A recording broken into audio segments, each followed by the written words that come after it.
작년 같은 어려움 없는 장이 끝났거든요, 이제. 지금 미국 10년 물리 금리 1.3이거든요. 여기서 따블라면 큰일 나요. 금리가 올라가면 무슨 일이 일어나서 이렇게 힘들까요? 테이퍼링은 왜 이렇게 큰 공포를 가져올까요?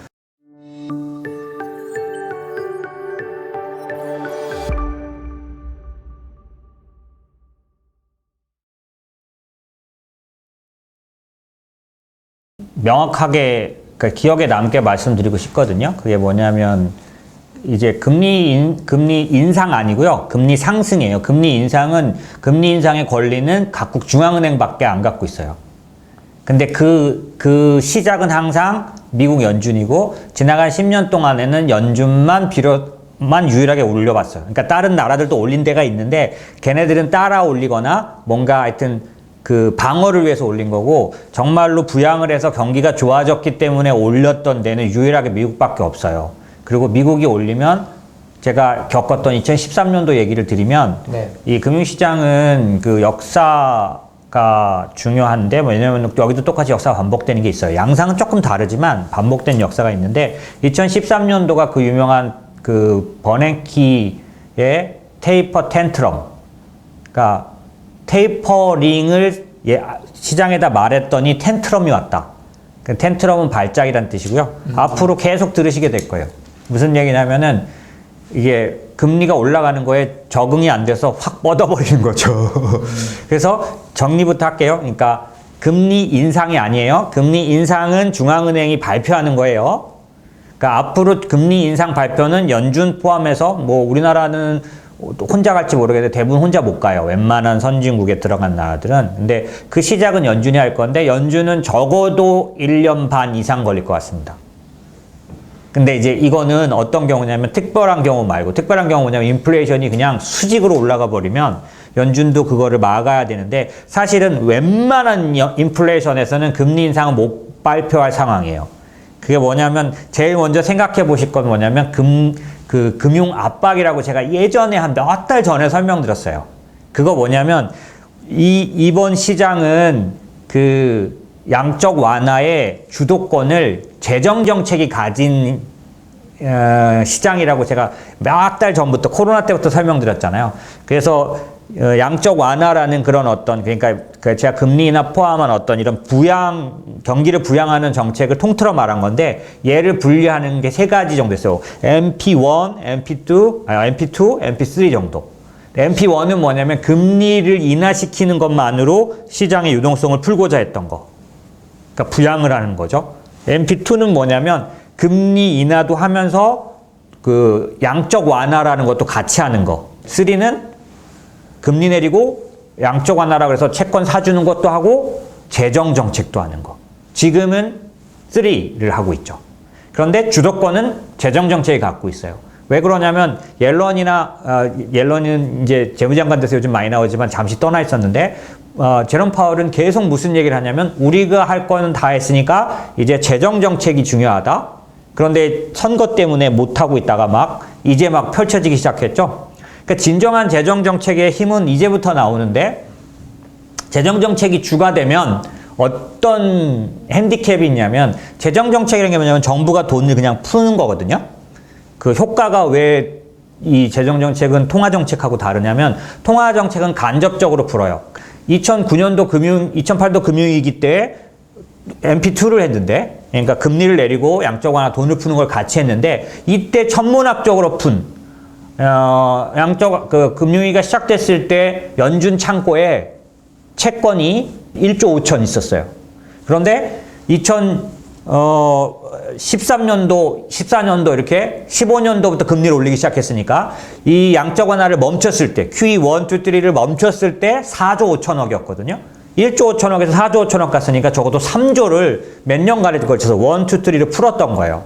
근데 그 푼 돈에 많은 양이 가야 할 곳으로 가지 못했어요. 대표적인 이유 하나를 말씀드리면 원래는 경기를 살리라고 돈을 풀려고 그 은행에다 돈을 주고 그러니까 돈이 갈 수 있게 해줬는데 은행이 이때 어떤 생각이 드냐면 금융위기 때니까 부도가 많이 나던 때잖아요. 은행이 그러니까 어떻게 했냐면 원래는 돈을 풀어가지고 부도 나는 데를 막아주라고 그러니까 돈을 풀고 싶었는데 연준은 은행이 각각 자기는 망하면 안 되니까 대출을 오히려 덜 해버렸어. 은행 이해되시죠? 은행 마음. 왜냐하면 막 풀었다가는 어떻게 돼요? 지들만 묻어나잖아. 그러니까 더 대출을 타이트하게 가져가기 시작한 거야. 그러니까 돈이 연준에서 나와서 은행까지 간 다음에 여기서 그냥 멈춰버린 거지. M1, M2 뭐 이런 걸 설명드리면 더 정확한데 그건 어렵잖아요. 그냥 그 돈은 찍어낸 다음에 찍어낸 돈이 그 은행 안에만 멈춰 있으면 그 통화 유통 속도라는 게 발생하지 않고 그 통화 승수라는 게 낮게 돼요. 돌아다니지 않는단 말이지. 은행 안에만 있게 돼. 그러면 많이 찍었어도 이 돌아다니지 않아서 인플레이션 발생을 안 해. 돈은 이쪽에서 엄청 풀었는데 거기까지 가기 전에 끝나버린단 말이야. 그게 통화 정책의 한계예요. 그리고 이 돈이 뭐만 하느냐? 주식시장만 올려놓은 거야. 뭐 주식장만은 아니에요. 주식, 부동산, 채권 얘만 올리는 거야. 이걸 자산효과라고 해. 왜 근데 그걸 알면서도 풀었냐? 자산효과가 나타난 다음에 실물 경제도 살리거든. 이게 연차적으로 옐런, 그러니까 제롬 파월은 그 계열은 아니지만 똑같은 겁니다. 옐런, 버냉키 뭐 이런 사람들은 자산효과를 믿는 사람들. 예전에 그린스펀은 자산효과 안 믿는 사람들. 그래서 주식시장 막 올라가면 과열이라 그러고 눌러버려야 된다고 생각해요. 하지만 버냉키부터 옐런에 이르는 사람들은 예일학파. 자산효과가 그러니까 웰스 이펙트에 의해서 다소 버블은 나타나지만 이게 결국 실물 경제를 살려낸다 라고 믿는 사람들. 그렇기 때문에 정당하게 보는 사람들. 그래서 과감없이 풀었는데 사실 2009년도의 결과는 반만 성공이었어요. 뭐냐면 미국만 유일하게 경기가 좋아졌다라는 어떤 걸 진단할 수 있을 만큼 좋아지긴 했었어요. 그래서 2009년도에 시작한 양적 완화를 9, 10, 11, 12, 4년하고 13년도 초반에 버냉키가 선언했어요. 이제 돈 안 풀어도 될 것 같아요. 이게 테이퍼링이에요. 사는 걸 중지한다. 돈을 넣는 걸 이제 안 하겠다. 그 선언만 했는데 2013년 발작이 일어났어. 발작이란 뜻은 뭘까요? 느낌 오시죠? 증시 폭락했어. 그리고 금리, 미국 10년물 금리 기준으로 제가 왜 이렇게 생생하게 기억할까요?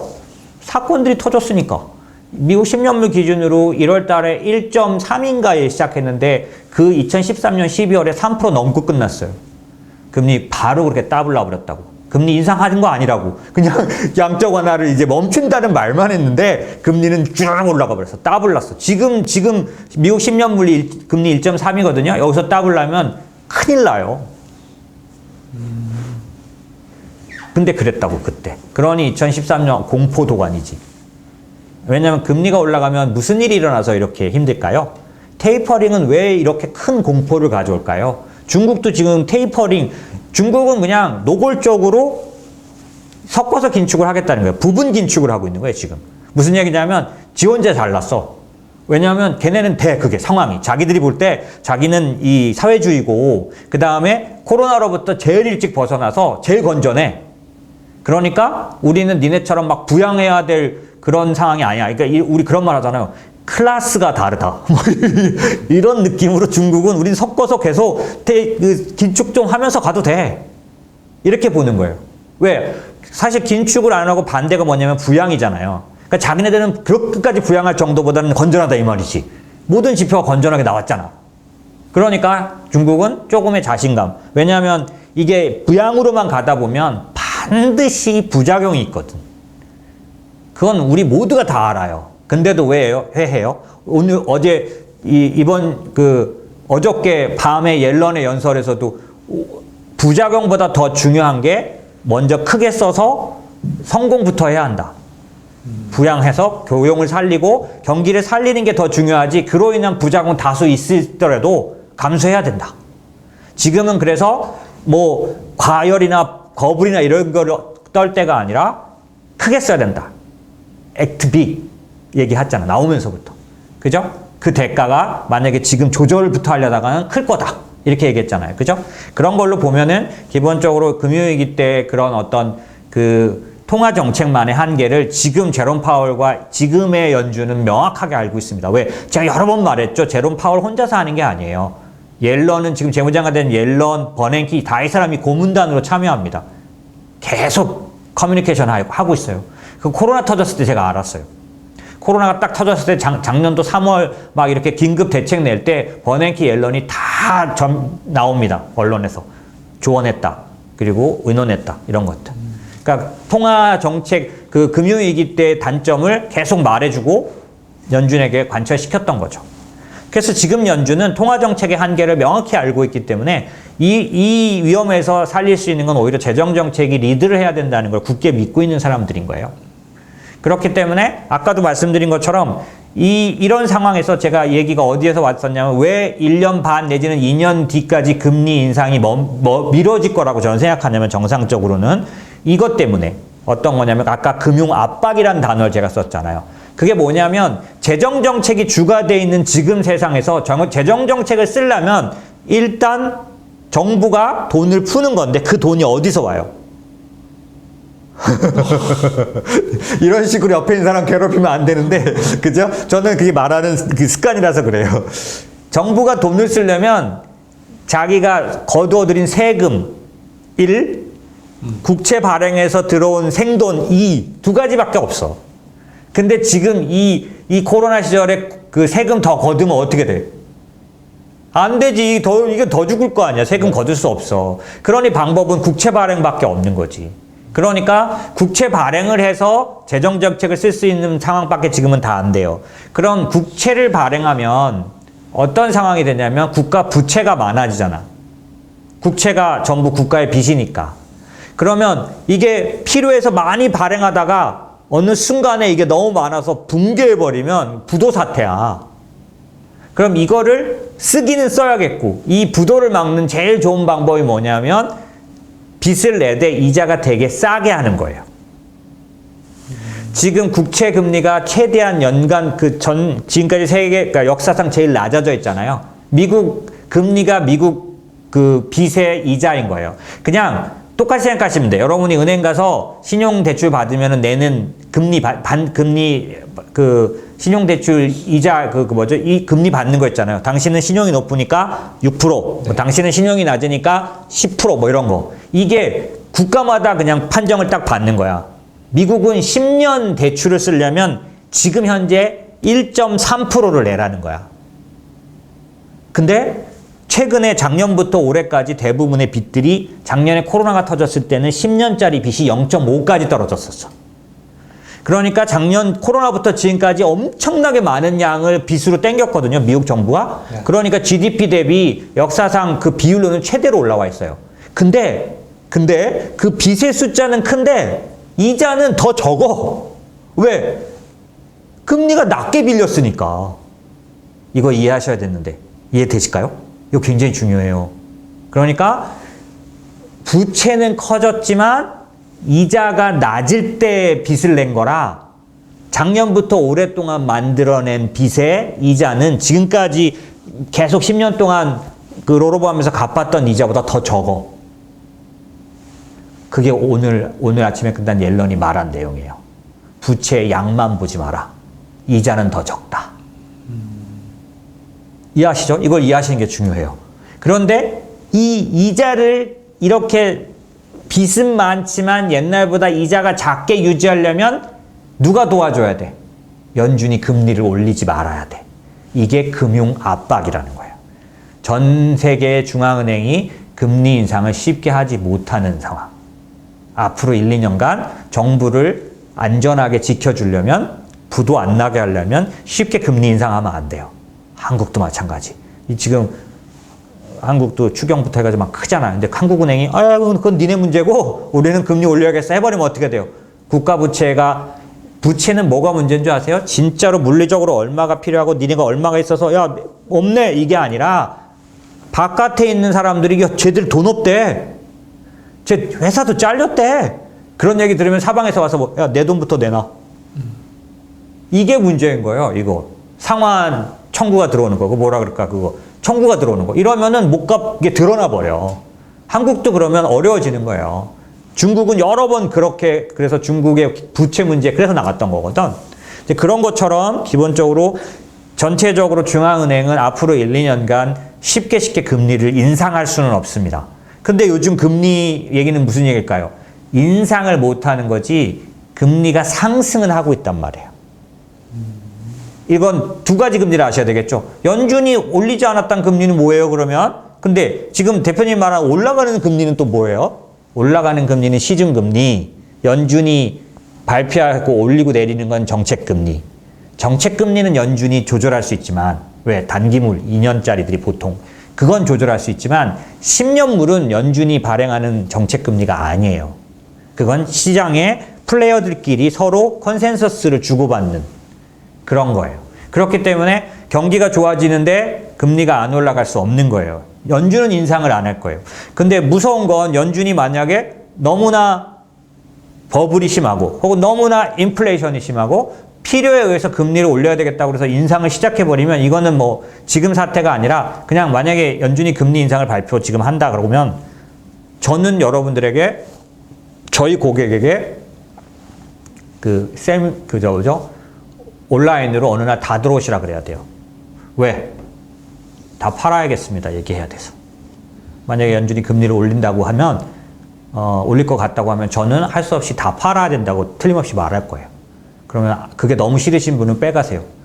그렇지만 제가 배운 시장의 원리는 여기서 금리 올리기 시작하면 일단 팔아야 합니다. 이렇게 말할 거거든요. 그래서 연준이 안 올린다. 1년 반, 2년 정도는 이건 굉장히 중요한 팩트.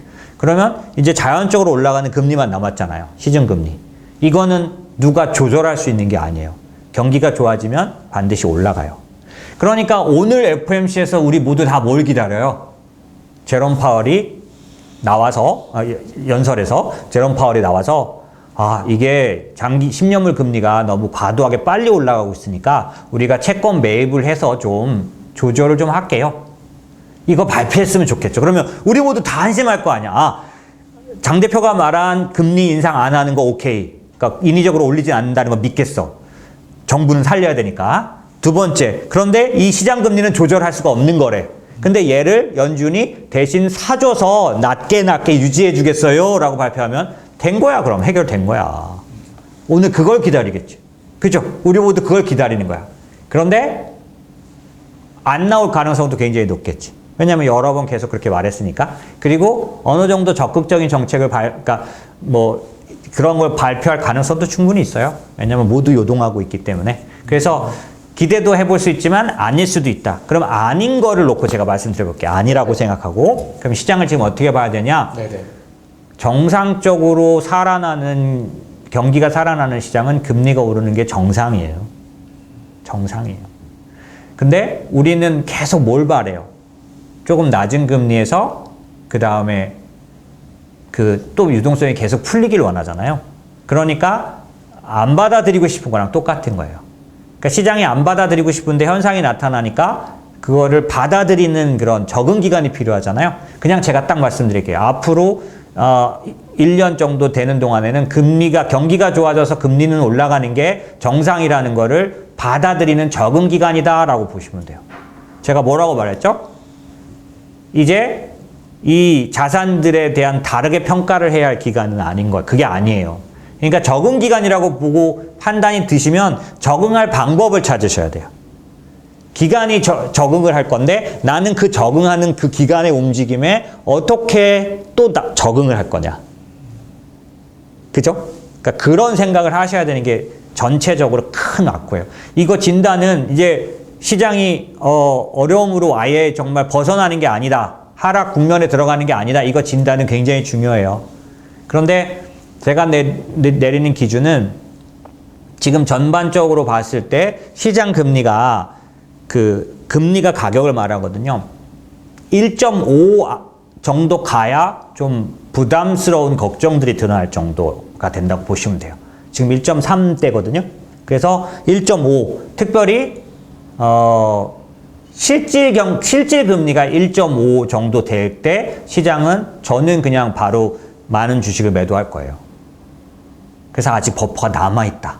근데 왜 1.5냐? 막 이런 것들은 설명하기 좀 어려운데 길어지는데 어쨌든 지금 올라가는 금리는 지금 미리 두려워서 그런 거다라는 거고 시장에는 그러니까 시장에 참여하는 사람들의 그런 생각과 그 뜻이 다른 한 3가지 부류의 참여자들이 있어요. 그런데 이 3가지 부류 중에서 정말 그 스마트 머니라고 하는 굉장히 액티브하게 시장에 빠르게 들어왔다 빠르게 나가는 자금들은 이제 금리 진통에 들어간 올해 초부터 이미 돈을 빼기 시작했어요. 왜냐하면 작년 같은 어려움 없는 장이 끝났거든요, 이제. 무슨 얘기냐? 조금씩 인내해야 열매를 따는 장으로 들어갔어요. 작년은 인내할 필요가 없었어. 여러분 혹시 경험해 보셨어요? 작년에 뭐 사면 좀 바로 오르지 않았었나요? 작년엔 그랬어요. 그래서 뭐 2차전지가 좋대. 그러면 2차전지 사면 LG화학이 막 올라가고, 삼성전자 막 했더니 삼성전자가 9만 원대까지 막 가지고, 그죠? 근데 삼성전자에 그 좋은 일이 많이 발생했는데 요즘 계속 8만 원대를 못 벗어나잖아요. 이 호재가 없었으면 모를까, 그죠? 그러니까 작년하고 올해 장이 달라진 건 아시겠죠? 그러면 이 장을 지금 이렇게 아래에 머물게 못 올라가게 하는 세력들의 대부분은 뭐냐면 스마트 머니들. 일단 그 진통 없이 돈 버는 구간은 끝났으니까 자기 돈의 반 이상은 빼는 사람들. 그 사람들이 있다는 거죠. 나머지는 앞으로 만약에 더 올라가는 중에 지금 그냥 조정이라면 네. 참겠다. 견뎌보겠다. 두 번째, 오히려 못 진입했던 사람은 지금 진입하겠다. 좋은 기회가 왔네. 그죠? 그 다음에 바로 앞에 들어가서 사자마자 빠진 사람은 에이, 더 살래. 이런 사람들이 지금 시장에 많이 남아있죠. 근데 이 사람들만 있을 때 시장은 하락하거나 그러냐? 그렇지 않아요. 아직은 중간 단계인 거죠.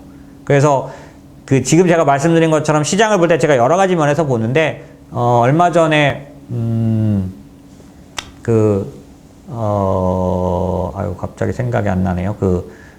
주식 시장의 사이클 얘기를 한 유명한 사람인데 갑자기 생각이 안 나서, 이름이 생각이 안 나서. 그 사람이 말한 시장은 세 개로 나눌 수 있다. 하나는 세상에 아주 극소수의 사람만 주식시장이 올라갈 거라고 생각하는 확신을 가진 단계. 두 번째는 모두가 다 주식시장이 올라갈 거라고 알고 있는 단계. 세 번째는 모두가 다 아예 정말 환상적으로 올라갈 일만 남았다고 엄청나게 그런 확신의 그런 정도가 아주 극단적으로 높아져 있는 단계. 그래서 판단하라 그러면 저는 두 번째 단계에 들어간 거죠. 원래 주식시장은 언제 알차게 오르냐면 몇몇 사람만 알고 있을 때, 이때 알차게 올라요. 근데 지금은 다 알아요. 주식시장이 올라간다는 거. 올라갈 수 있다는 거. 근데 이게 오면 무너지지 않아요. 세 번째가 와야 무너져요. 반드시 버블 붕괴는 이쪽에서 와요.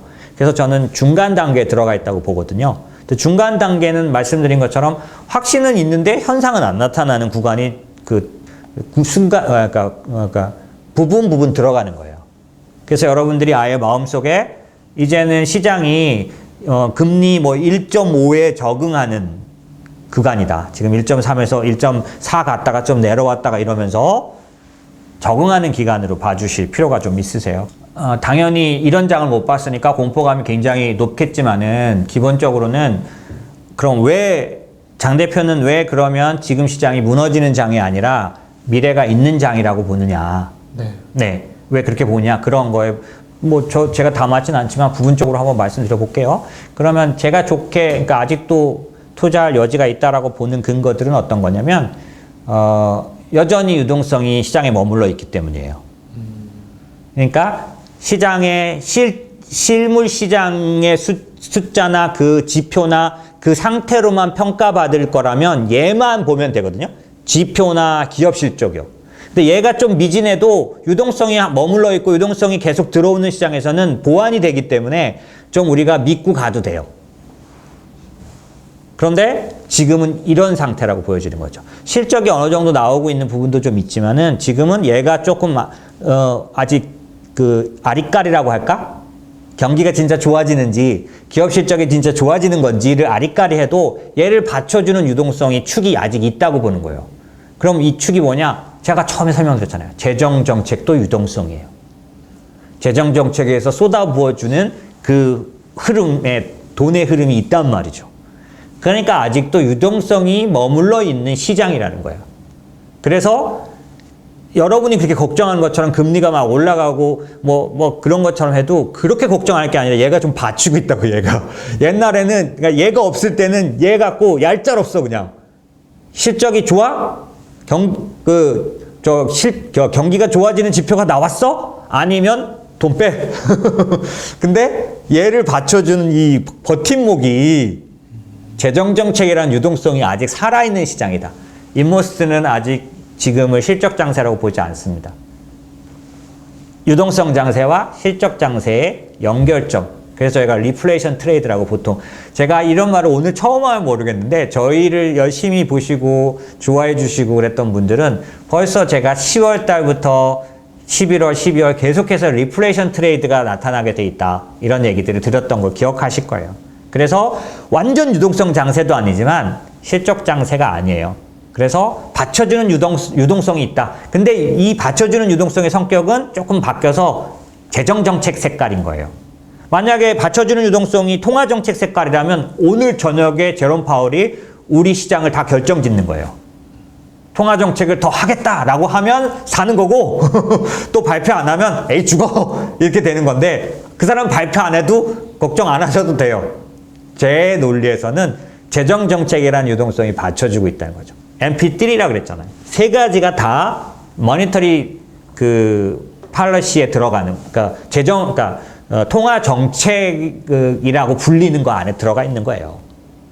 근데 엄밀하게 구분하면 앞에 거는 금리나 양쪽 완화는 연준의 채권 사주고 이런 금리 정책이 들어가니 통화 정책이라고 부르고 뒤에 건 재정 정책이라고 부르지만 어쨌든 얘는 유동성 흐름이라는 거를 아직 잊지 말자. 결국 시장을 버텨주는 게 아직 있다.